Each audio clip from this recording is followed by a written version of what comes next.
Today in the Daily Dose, the Gaelic festival of Samhain. Harkening back some 3,000 years to the Celtic tribes of Ireland, Scotland, France, and the Isle of Man,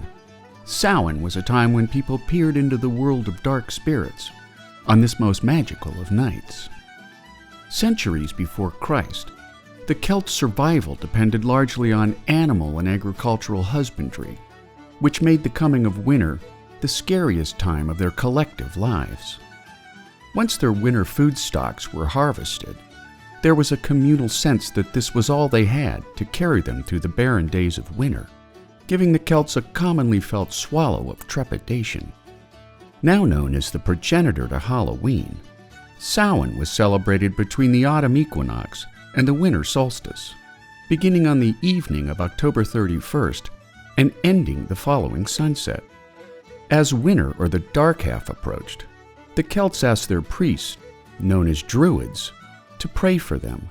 and the most important prayers fell on the last day of the harvest, known as Samhain,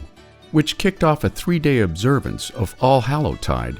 to remember the saints, or hallows as they were known, who comprised loved ones and friends who had died the year before. First chronicled in some of the earliest Celtic literature of the 9th century, Samhain was marked by great gatherings and feasts, which were generally held near burial mounds that were open to the living, on a day when the world between the living and the dead was thought to be unusually thin or close together, so thin that the souls of the dead and the souls of the living could roam freely between each other in a spiritual epiphany of everlasting life. On Samhain night only, the Celts believed that the recent dead walked the earth yet again, but not every visiting ghost was deemed friendly, so the Celts devised ways to appease these less civilized spirits, amassing at the edges of their villages, dressed in costumes to disguise their identities, performing rituals and offerings in an attempt to lure evil spirits away from their homes. They would leave food and sweets outside as gifts for the dead, a tradition that would eventually morph into trick-or-treating after Celtic descendants immigrated to the United States,